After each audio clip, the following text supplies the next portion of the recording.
Score की बात करें तो 199 पर 6, लगभग 200 रन हो ही चुके हैं। और डेविड वार्नर ने इन 199 में 15 रनों का योगदान दिया, 44 गेंदों का सामना किया, 34.09, 3 चौके और एक भी छक्का ने स्ट्रगल करते हुए नजर आए।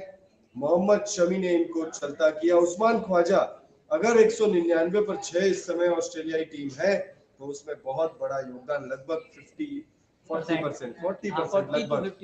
लगभग 40+% का योगदान उस्मान ख्वाजा के नाम है। योगदान आप कह सकते हो इनके ही नाम है।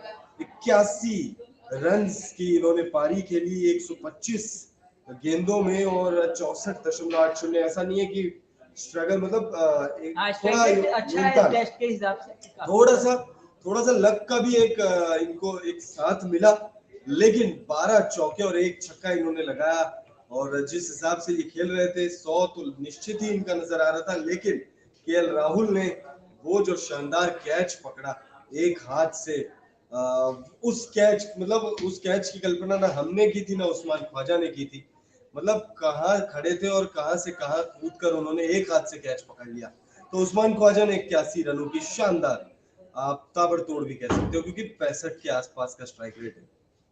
बिल्कुल, उन्होंने 12 चौके और एक छक्का लगाया उस्मान ख्वाजा ने। और बैटिंग से हमें ऐसा लगा जैसे रोहित शर्मा ने पहले मैच में बैटिंग की थी, कुछ स्टार्ट जो दिया था, तेज खेलने की कोशिश की थी। उस्मान ख्वाजा ने मुझे लगता है कुछ उसी तरह की कोशिश की, उसी तरह का प्रयास किया और काफी हद तक सफल रहे। 199 तक इस समय टीम का स्कोर है, 81 रन का उनका योगदान था। तो निश्चित रूप से अच्छा, जो विकेट भी गिरा है वो हम देख रहे हैं कि गेंदबाजों का योगदान कम रहा, उसमें फील्डर का योगदान ज्यादा रहा। तो अगर फील्डिंग का योगदान नहीं होता तो उन्हें आउट करना थोड़ा सा मुश्किल भी लग रहा था।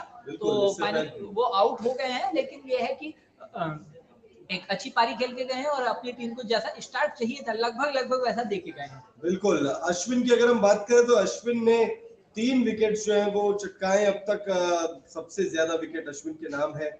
21 ओवर इन्होंने गेंदबाजी करी है, सबसे ज्यादा गेंदबाजी भी इन्होंने करी है, लेकिन सबसे ज्यादा विकेट भी इनको मिला है। 57 रन खर्च करके 2.70 की इकॉनमी, 2.70, पता नहीं जीभ लड़खड़ा रहा था, पता नहीं क्यों। मेडन 4 ओवर मेडन किए हैं इन्होंने और 3 विकेट्स, 3 इंपॉर्टेंट विकेट्स। और रविंद्र जडेजा, 1 विकेट इनको भी मिल गया। 1 दर्जन ओवर इन्होंने डाले, 12 ओवर इन्होंने किए।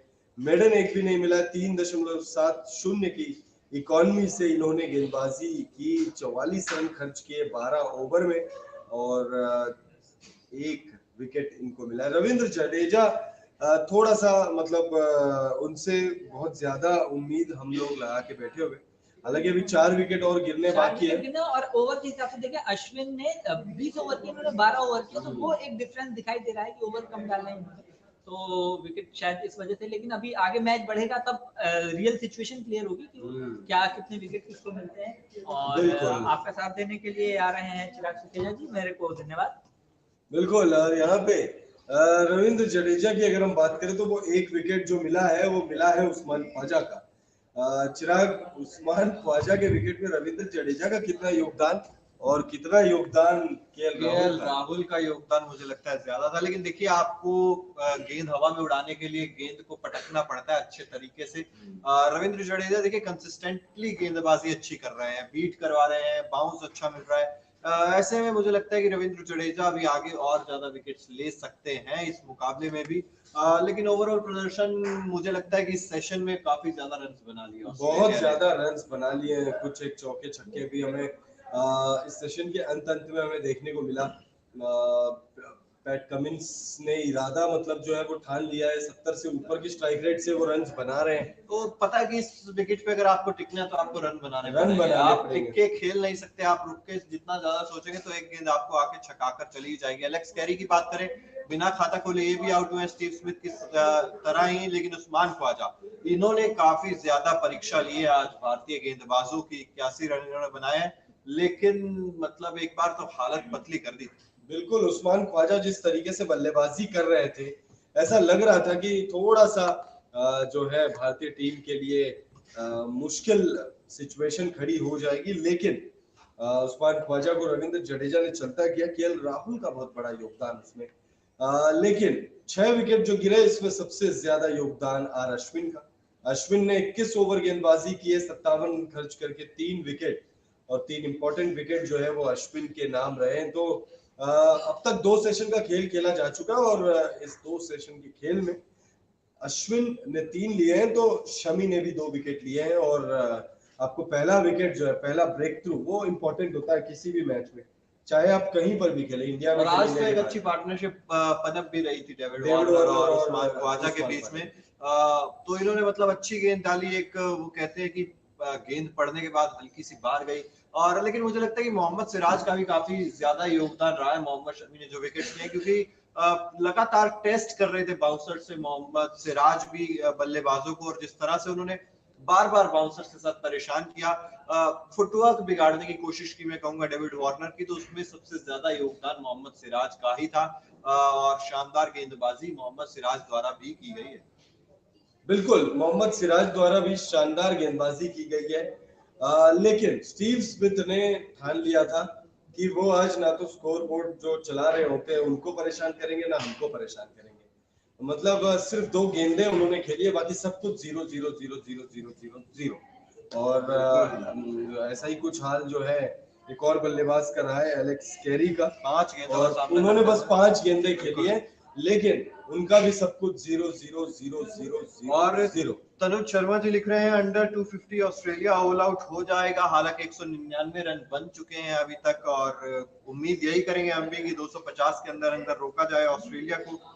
और देखिए, उम्मीद यही रहती है आपकी कि अब कम से कम आप स्कोर पर रोके, क्योंकि आपको लीड भी चाहिए यहाँ पर। 100 से 150 रन के आसपास की आप लीड लेना चाहेंगे।